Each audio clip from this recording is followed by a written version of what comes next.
everybody, this is Jay. One of my favorite parts of the young adult collection in our library is the graphic novels. I've really become a big fan of them since I started to work in the young adult department.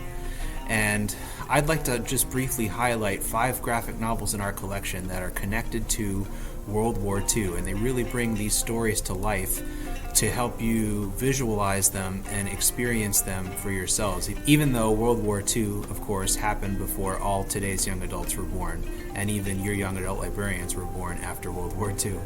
The first graphic novel I'd like to talk to you about is called White Bird by R.J. Palacio, and it's about a girl in France named Sarah, and she is living there right at the time when the Germans took over France during World War II. And of course the Germans have their anti-Jewish policy, so because Sarah and her family are Jewish, and some of her classmates at her school are Jewish, the Germans come and round them up, but she escapes with the help of one of her friends. Well, he's not her friend at the beginning, but he becomes her friend, especially after he and his family hide her in a barn for more than a year. And eventually, she escapes and has some close calls, brushes with death. And in this graphic novel, she's telling the story to her grandson and makes him aware of what she went through when she was living through that difficult time.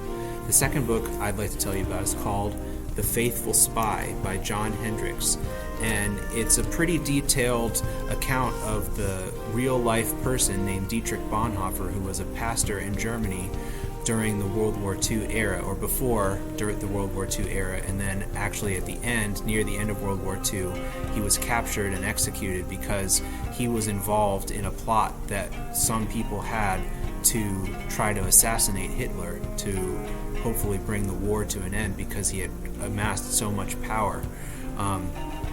But he's caught and executed.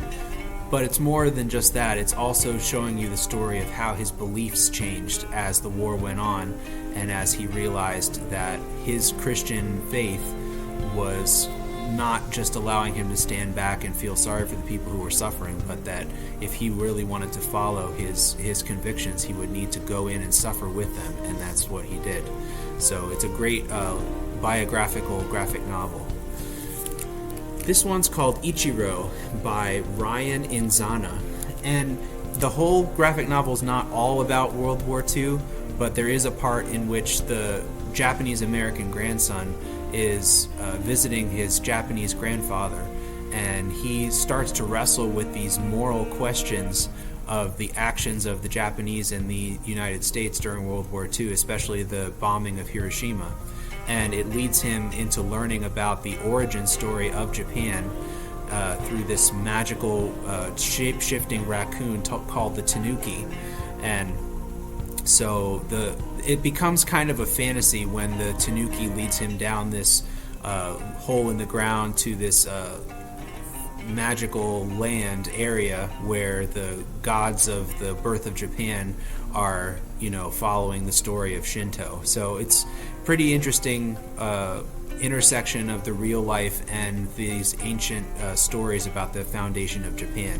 One thing that occurred during World War II over in Asia was that the Japanese, who had taken over most of Asia at that time, kidnapped and forced women, especially Korean women, to become prostitutes for Japanese soldiers. And so this book, Grass by Keum Gendry-Kim, is the story of one of those forced prostitutes, or the term from Japanese is called comfort women, even though there's some people who object to that term because they're really human trafficking victims.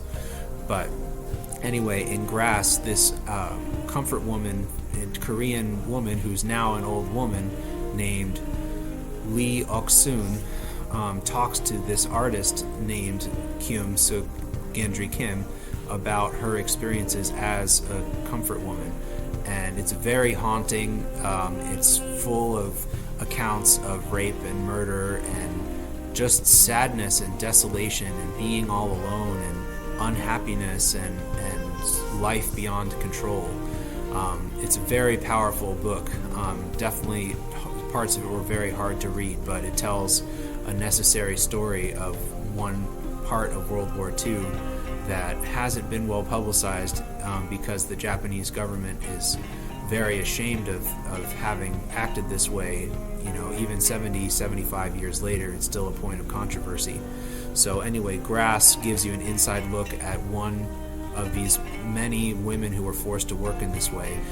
This book definitely, as one YouTube reviewer said, all the trigger warnings, because this is a very troubling, very strong, pulls no punches kind of graphic novel.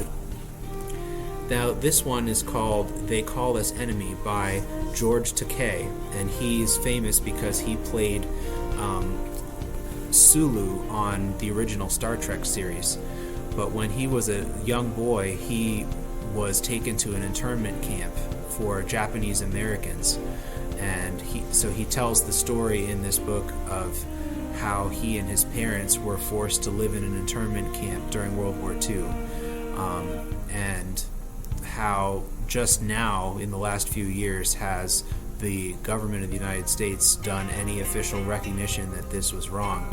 So all of these books kind of show you a moral or ethical issue through these first-person accounts that also has echoes in the present day. And so, not only are they records of what happened in the past, but they're also warnings or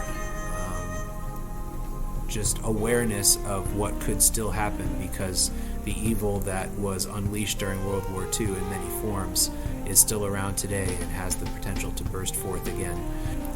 We hope you'll get in contact with us about checking out a graphic novel that you'd be interested in, whether it's fiction or nonfiction, and we have lots of them to choose from. And if there's one that you want to read that we don't have, we'll be happy to order it for you.